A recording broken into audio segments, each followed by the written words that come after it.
Welcome to Move the Chains with Jonathan Rivers. Here's your host, Jonathan Rivers.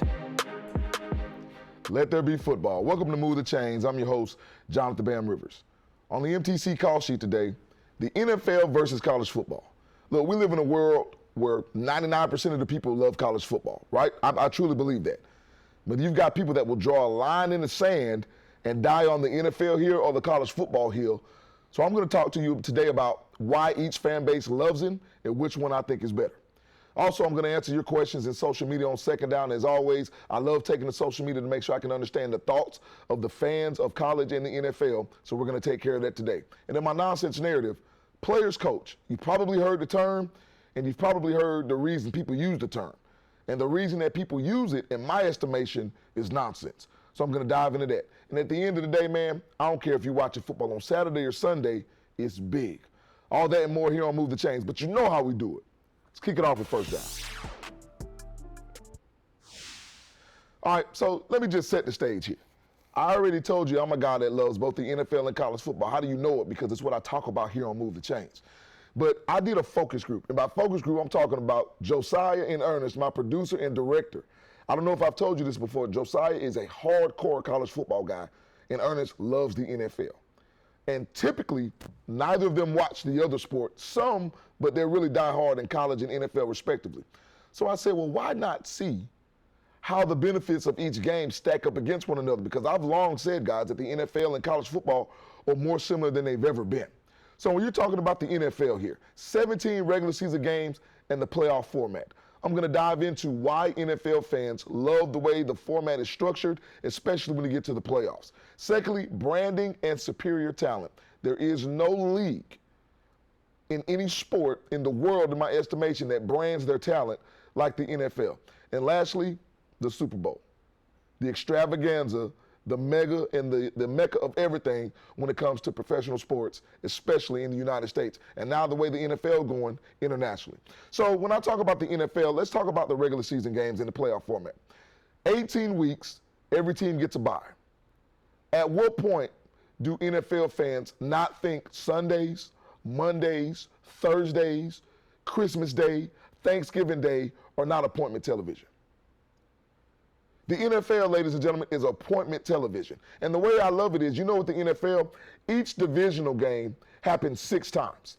And I love the schedule the way it's worked out this year because it seems like 85 or 90% of week 1 in the NFL are all divisional games. Now, why is that important? It's because some teams will gain a decided advantage over their division rivals, and some will be behind the 8 ball just as the season starts. And to me, that matters because a lot of times we talk about in the college game, which I get to a little bit later, is the playoff format watering down the regular season? Does it not mean as much? The regular season in NFL means something each and every week because not only do you have to play your division rivals a total of 6 times, but you also have to play inter-squad games, which means that the NFC South may be playing the AFC North this year, or the NFC East may be playing the AFC East. And that's where you get big-time matchups with big-time players. And when we talk about the playoff, a lot of people have a problem in the NFL with a divisional winner having, let's say, a 7-10 record or an 8-9 record, and they're hosting a first-round game. You know what it means? It means that winning your division in the NFL matters. That's the first thing teams talk about. We're trying to win our division because you're guaranteed a home game.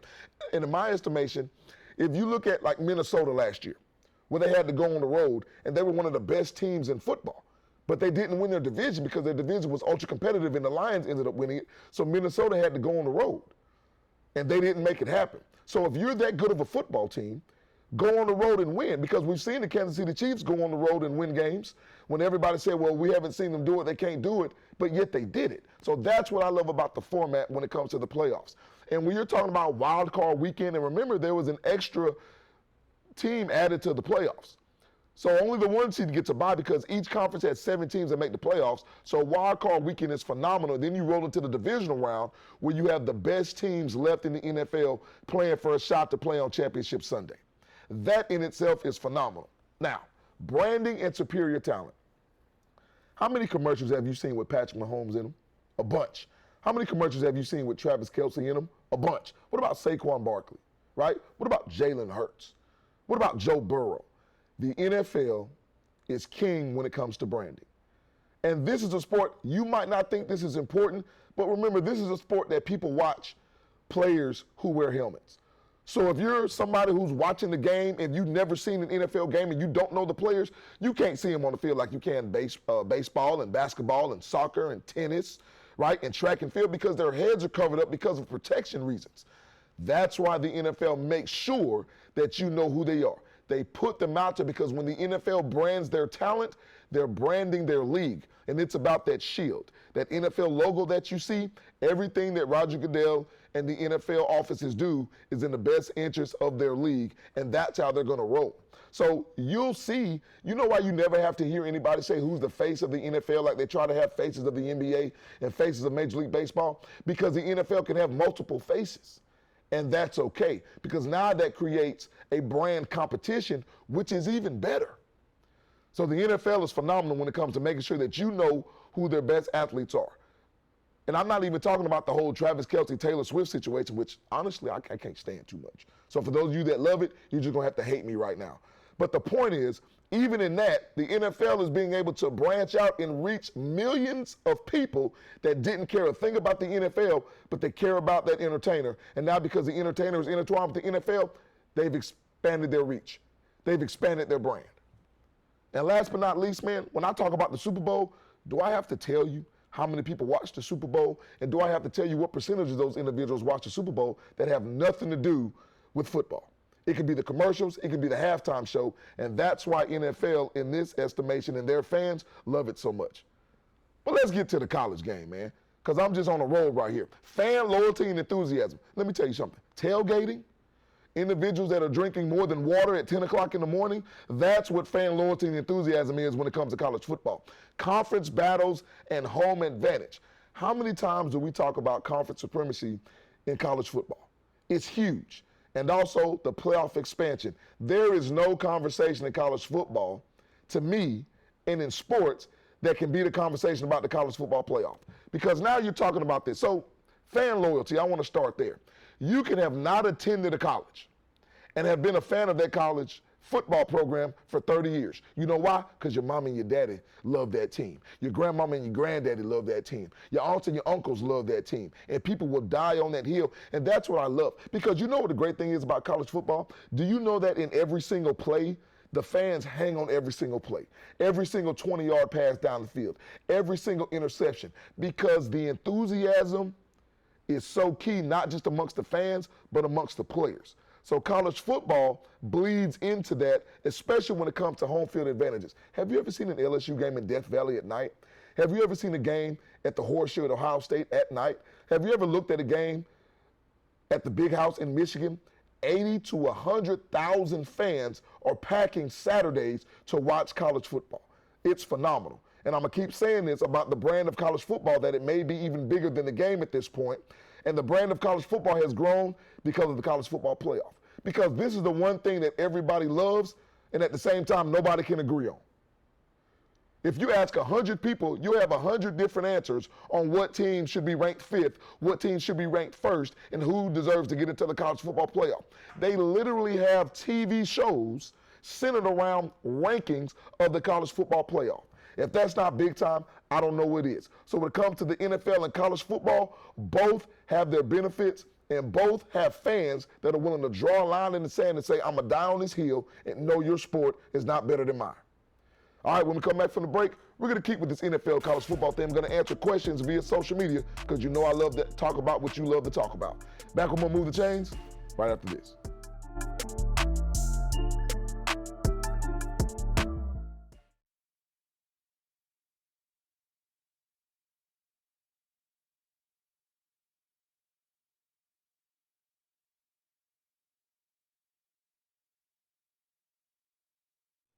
And welcome back to Move the Chains. And before I get to answering your questions that you had on social media, I want to take this opportunity, as always, to thank my Lord and Savior, Jesus Christ, for being able to host Move the Chains. It's truly a blessing. I also want to thank you, the fans, for watching, whether you watch on TikTok, whether you subscribe to the YouTube channel, on the Sports Leader WX Fox 54, on Facebook, wherever you're watching. I really appreciate you. And last but not least, to the best production crew in the business. I can't say enough about the men and women that really help make sure this show runs smoothly on television and on social media. All right, having said all that, you know what time it is. Let's get the second down. All right, so social media is always on fire, in and out of season, just like we are here on Move the Chains. So I want to make sure we answer your questions. So let's get to my first question today. All right, would the best SEC team beat the worst NFL team? Absolutely not. What are we talking? Why is this even a conversation? I've talked about how bad the Jaguars are, right?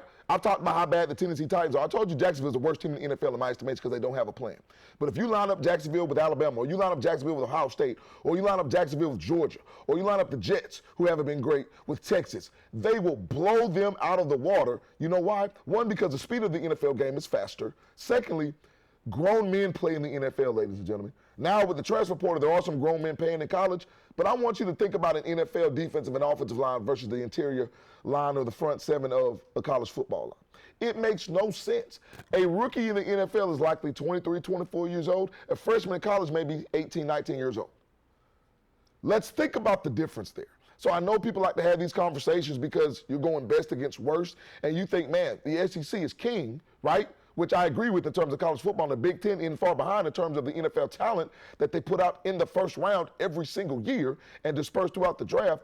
But for you to think that any NFL team, as bad as they are, they can go 0-16. The 0-16 Lions would beat the best SEC team, bar none. All right, what do we have in my next question? Is it harder being an NFL or a college football head coach? You might be surprised here, but I'm going to say it's harder being a college football coach. And the reason I say that is because college now has been, I'll say, infused with the NFL game, which means college football coaches now have more responsibilities. It's not that you have to recruit at a high level. First, you have to recruit your own players at a high level because the NFL, you know what they have? They have contracts, right? You sign a 3-4-year contract, and then you know when they're about to become an unrestricted free agent. You know when your players are about to become a restricted free agent and what you have to do talking to your GM about trying to re-sign them or letting them move on and building through the draft. In college football, you can have a player one day, and the next day he's in the transfer portal. Look at Tennessee and Nico Iamaleava. He was there through spring practice. Tennessee thought they had their quarterback of the future, a guy who led them to the college football playoff last year, and now he's gone. He's playing on the West Coast. So my point is, if you're a college football head coach, you now have to deal with NIL, you now have to deal with collectives, you now have to deal with a salary cap that's not really a salary cap, right? Because you have all of this money that's being poured into your program, and now you have to deal with an extended version of transfers and making sure that you can keep your own players. So man, a college football coach is tough now, which is why you're going to see more NFL coaches, in my estimation, transition to the college game where you never saw before because the pinnacle was the NFL. Now the pinnacle can be college football because of the money these coaches are making and the responsibilities they have. All right, what do we have as my last question? What should expand, the NFL playoffs or the college football playoff? I'm going to be honest with you. I like the way both of them are, but if I had to choose one, I'd say expand the college football playoff. And I was somebody who was diametrically opposed to this 6-7 years ago, and I'm not saying make it 38 or 48 teams or anything like that, but it's going to go to 16 anyway.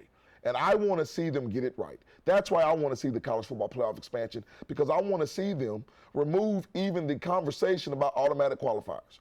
Now, I get it. The SEC wants to take care of its own. The Big Ten wants to take care of its own. The ACC and the Big 12 the same way. So if you're a conference commissioner, this is something that Josiah, my producer, was talking to me about earlier. You got to do what's in the best interest of your conference and the best interest of your programs. But if you do what's in the best interest of college football, you're still going to get the eyeballs.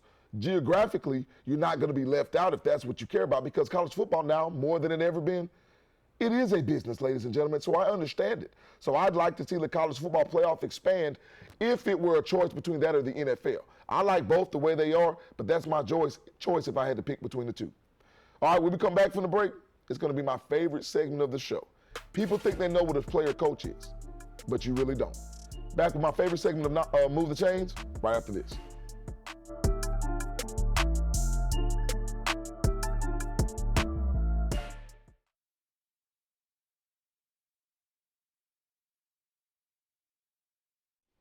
And welcome back in. I'm not going to delay this any longer. It's time for my favorite segment of the show. It's time for my nonsense narrative. Players coach. Look at the lower third, and look at Nick Saban right there, okay? Oh, he's that way. People will say Nick Saban is not a players coach. You know why? Well, because he gets on the players. He makes sure that he holds them accountable. He disciplines them. He benches players if they don't do what they're supposed to do. See, in a lot of people's minds, the term players coach means that you're buddy-buddy. I'm cool with my coach. Me and my coach are on the same level. My coach may let me get away with a lot of stuff because my coach likes me. Great coaches understand it's not about being liked. It's about being respected. And Nick Saban commands respect from players all throughout his career, whether he was at a Toledo or Bowling Green or LSU or Alabama, or if he coached at Mississippi State, or if he ever did any of those opportunities that he never had. Nick Saban is that guy. And you know why? It's not just because of the NFL talent that he puts in the NFL every year, but it's because of the way he develops players. And it's because of the way that you see these Alabama players under Nick Saban when they get to the NFL, how they perform not just on the field, but how they carry themselves off the field. That is a true player's coach. A true player's coach will hold you accountable. A true player's coach will hold your feet to the fire. A true player's coach will make sure he tells you or she tells you what's right or what's wrong and why you need to fix it. A true player's coach does what's in the best interest of the player, and doing what's in their best interest does not mean letting them get away with everything. It means making sure that you're telling them this is who you are, but this is who you could be. That's why Nick Saban is truly a player's coach. So for all of you young athletes and all of you parents of athletes out there across the nation, look at a player's coach as a disciplinarian and an accountability coach. And if you have that, your son or your daughter have exactly what they need to be successful. All right, it'll be the final drive when we come back with the last part of Move the Chains right after this.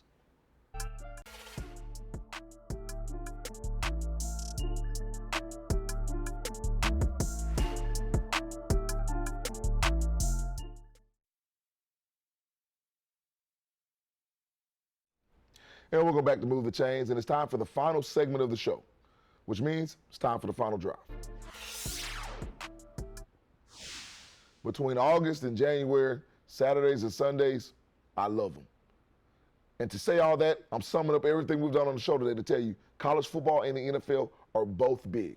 They complement each other perfectly. And that's why what we do on Move the Chains is dive into college and the NFL football. So from the transition from Saturday to Sunday, I'm glued from preseason to SEC Media Days to Big Ten Media Days to everything about these games is phenomenal. So what I'm telling you is it doesn't matter which one you love most, because I know some of you are on each side of the line. Saturdays and Sundays are both huge, especially when it comes to Move the Chains and in your boy's household. All right, don't forget, you can always catch Move the Chains right here on the Sports Leader WXTX Fox 54, but you can also catch us on YouTube. Make sure you go to and subscribe to the channel that you see right there on the TV screen. It's youtube.com/@move_the_chains. Make sure you like, subscribe, leave a comment. You will get a response, and we're here for it. Hey, another banger for the best production crew in the business. I'm your boy, Jonathan Bam Rivers, and always remember, build every day of your life brick by brick. And until next time, right here on Move the Chains, always remember, guys, God bless.